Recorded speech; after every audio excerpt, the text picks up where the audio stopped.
Oi pessoal, tudo bem? Professor Fernando falando aqui, falando sobre o trabalho da disciplina de enfermagem na terceira idade, aquele trabalho que alguns alunos ficaram com dúvida, né? Embora tenha escrito tudo direitinho ali, mas não custa nada eu fazer esse videozinho para vocês, tá? Então, antes de vocês verem esse vídeo, peguem o documento impresso, que é esse aqui, que o nome do arquivo é Trabalho Terceira Idade, e acompanhem junto comigo e vão fazendo anotações caso vocês precisem, ok? Então vamos lá, vamos começar aqui, ó. O trabalho consiste em avaliar um idoso com as avaliações a seguir, na ordem em que as avaliações estão dispostas enquanto filma o indivíduo. Primeiro, a ordem é importante, tá? A ordem está ali por um motivo, porque elas são uma continuação uma da outra, então não mudem a ordem delas, tá? Na hora de filmar, o número 1 ali, ó, não filma o rosto do idoso para preservar a identidade dele, por mais que seja um idoso que concorde, que seja da família de vocês, e até porque não é o objetivo, né? Eu não estou avaliando o idoso, eu estou avaliando vocês, então eu quero ver como vocês se portam diante do idoso. Então eu quero ver a cara de vocês, tá bem? Antes de aplicar os instrumentos, leiam-os bem. Eu quero que vocês leiam bastante esses instrumentos antes, leiam, releiam, façam anotações. Eu não quero que vocês peguem na frente de um paciente de verdade, é um trabalho, mas é um paciente de verdade, um outro ser humano, e fiquem lendo como se vocês fossem apresentar um trabalho da oitava série. Tá? Não é objetivo, é um trabalho de ensino técnico que está preparando vocês para o estágio que está logo ali. Então eu quero que vocês estejam preparados para isso. Isso vai ser avaliado também, certo?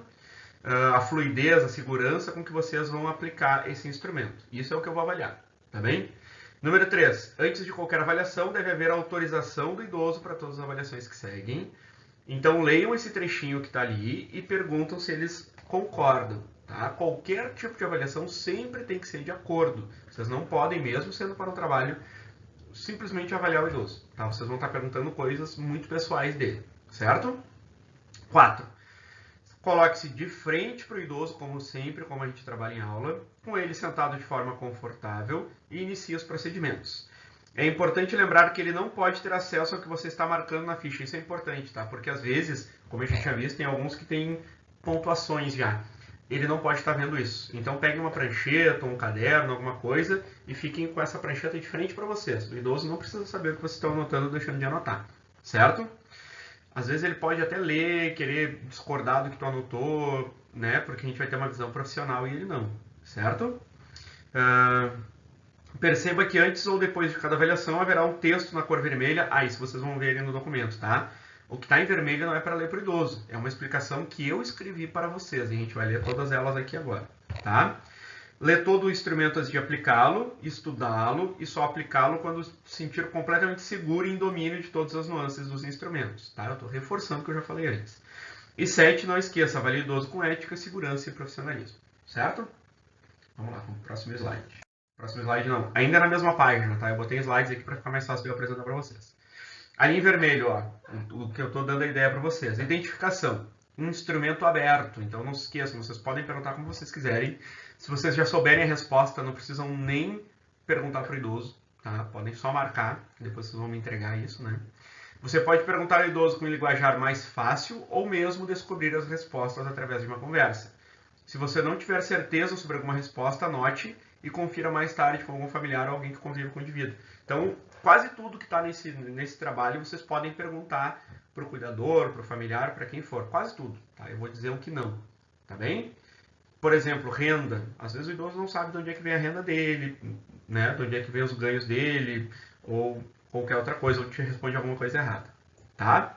Próximo instrumento, Mini Mental. Esse é bem mais complicado. Ele é fechado, então vocês têm que ler exatamente o que está escrito ali. Não pode mudar uma vírgula do que está escrito, certo?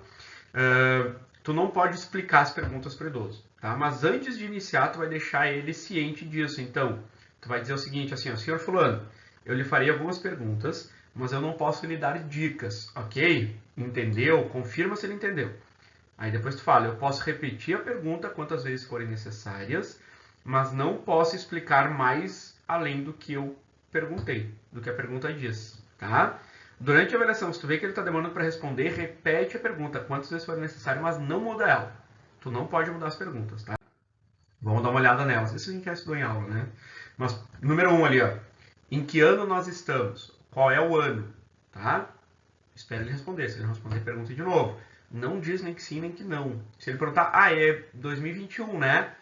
Tu fala, qual é o ano? Esse é o ano? Pronto. Não diz que sim, nem que não. Tá? Esse é muito importante. Porque se ele for errando muito e for sabendo que errou, ele vai perdendo a confiança e vai piorando o resultado depois.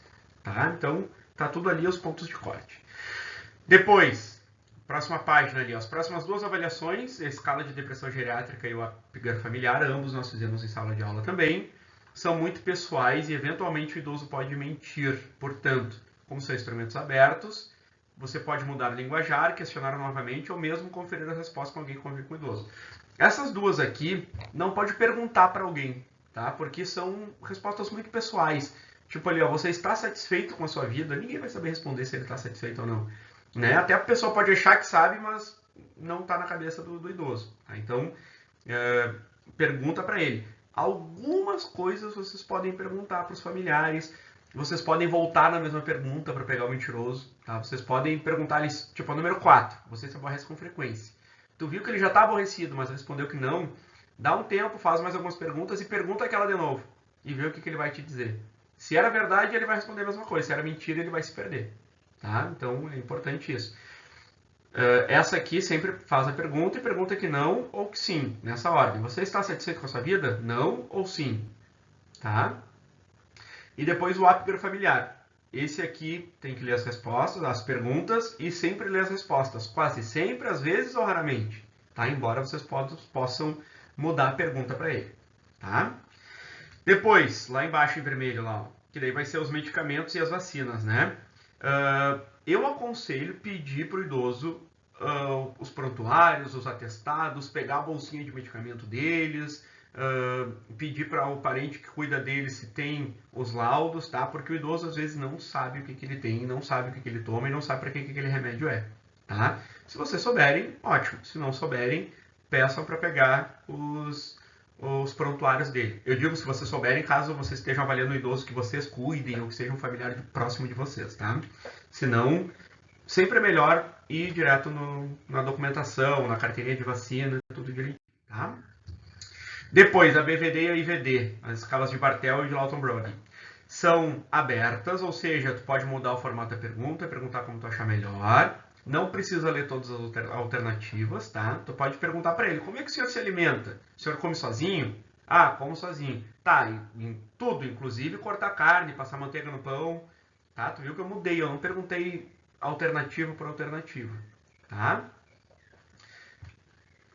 Tá, e para entregar, para finalizar tudo isso, o que eu quero que vocês me entreguem vai valer ponto lá no dia que está combinado, não me lembro agora, mas está combinado lá no nosso cronograma. Vocês têm que me entregar o trabalho impresso, como vocês preencheram com o idoso, com o nome de vocês lá em cima, tá na primeira página, para saber de quem é. O vídeo tragam em um pendrive. Por que eu digo trazer em um pendrive? Porque já tentaram em outras turmas, eu já tentei pedir para postarem no YouTube, deu errado, teve gente que não conseguiu. Pedi para mandarem pelo Google Drive, às vezes deu errado. Às vezes as pessoas tentam levar o celular, dá errado. O melhor jeito é um pendrive, tá? Se vocês não têm pendrive, se façam duplas de 2 ou 3, também é R$10 um pendrive, é baratinho. Me levem em um pendrive que eu vou botar no meu note, tá? Mas para apresentar, vocês têm que apresentar para a turma pelo menos uns 5 minutinhos do vídeo de vocês. Então vocês vão pegar o vídeo ali, sei lá, o vídeo tem meia hora. Anotem, depois vocês vão rever esse vídeo, não me entreguem sem rever o vídeo. Vocês vão rever e vão ver ali, no minuto 7 tem uma resposta interessante do idoso. Anotem isso. E no dia me digam, prof, bota no minuto 7. Eu vou botar com meu note, eu boto ali no minuto 7 e a gente vê e vocês explicam para a turma o que era aquilo. Vocês vão ver, eu não consigo dar exemplos disso porque vocês vão viver isso, né? Vocês vão ver coisas interessantes que vocês vão querer mostrar para a turma. Então separem ali 1 ou 2 ou 3 trechinhos, quanto der, para 5 minutinhos no máximo, só para a turma ver como vocês se portaram e como o indivíduo respondeu também as perguntas, tá? As coisas mais diferentes que aconteceram, certo? É isso, não tem mais nada que vocês possam ter de dúvida, eu acredito, é bem simples, tá? É só se preparar antes, estudar antes e no dia de entregar o trabalho, ir preparado para entregar o trabalho no pendrive e com os trechos já separados. Certo? Valeu, gente. Um abraço.